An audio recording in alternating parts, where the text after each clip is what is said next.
Arvind Kejriwal press conference कर रहे हैं, सुनाते हैं आपको क्या कह रहे हैं। घूम रहा हूँ, बहुत सारे सफाई कर्मचारी आते हैं। सफाई कर्मचारी जब रिटायर हो जाता है, जब तक रिटायर होता है तब तक तो उसे सरकारी निवास मिल जाता है, लेकिन जब रिटायर होता है तो वो लगभग सड़क पे आ जाता है। उसकी इतनी पेंशन नहीं होती कि उसमें वो किराए पे अलग घर ले सके, इतने पैसे नहीं होते उसके पास, सेविंग्स नहीं होती कि एक घर खरीद सके। मैंने कई ऐसे सफाई कर्मचारियों को देखा है जो रिटायरमेंट के बाद झुग्गी में अपना जीवन जीने के लिए, और झुग्गी भी आसान नहीं है बनानी, झुग्गी में अपना जीवन निर्वाह करने के लिए मजबूर हुए हैं।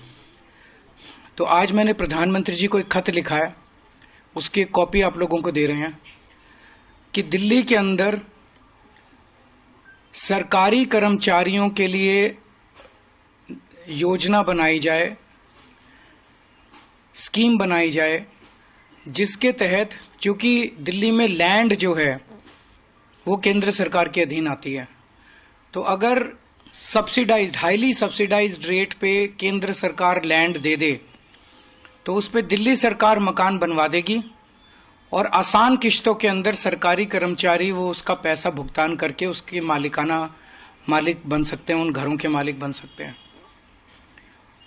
तो मैंने आज उनसे निवेदन किया है कि इसकी शुरुआत हम सभी सफाई कर्मचारियों से कर सकते हैं। इस योजना की एनडीएमसी के सफाई कर्मचारी हैं और नगर निगम के सफाई कर्मचारी हैं, और एनडीएमसी के और दिल्ली नगर निगम के जो सफाई कर्मचारी हैं, इन लोगों से इस योजना की शुरुआत की जाए, जिसके तहत केंद्र सरकार जमीन दे, दिल्ली सरकार उस पर घर बनवा दे, और सभी सफाई कर्मचारी आखिरी के अपने कुछ सालों में अपनी तनख्वाह में से उसकी किश्तें कटवा के, और जब तक रिटायर हों तो रिटायरमेंट में उनके लिए एक सम्मानजनक जीवन जीने के लिए घर उन लोगों को मिल जाए।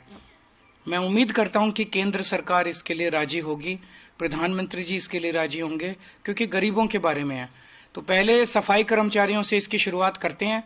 एक बार ये शुरू हो गई स्कीम तो फिर अन्य कर्मचारी, सरकारी कर्मचारियों के लिए भी इसको लागू किया जा सकता है। तो ये बेहद कल्याणकारी, जैसे प्रधानमंत्री जी ने कहा कि दिल्ली की कल्याणकारी योजनाएं लागू रहनी चाहिए, तो नई नई कल्याणकारी योजनाएं भी लागू होनी चाहिए। ये एक नई कल्याणकारी योजना मैंने आज प्रधानमंत्री जी को भेजी है। अगर आपका कोई प्रश्न है तो अभी सफाई कर्मचारियों से शुरुआत की है। दिल्ली नगर निगम और एनडीएमसी, इनके जितने सफाई कर्मचारी हैं, इन लोगों के लिए एक हाउसिंग स्कीम बनाई जाए। इस हाउसिंग स्कीम में जो केंद्र सरकार जमीन दे दे, दिल्ली सरकार उस पे उनके घर बनवा देगी, बिल्डिंग्स बनवा देगी, और ये अपना नौकरी में रहते रहते किश्तें दे के मालिक बन जाएंगे, और रिटायरमेंट के बाद ये वहां उस मकान में शिफ्ट हो जाएंगे। ये स्कीम है।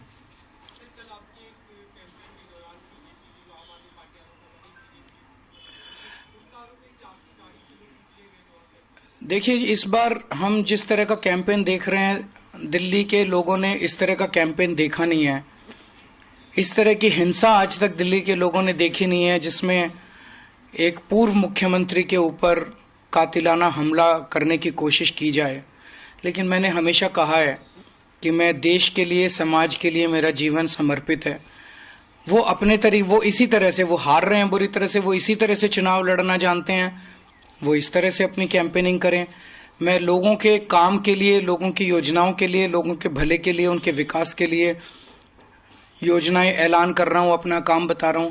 हम उस तरह से अपना कैंपेन कर रहे हैं। लिख के देने दो, वो अभी थोड़े दिन उनको उसमें जीने दो, सपने में जीने दो, कोई हर्ज नहीं है।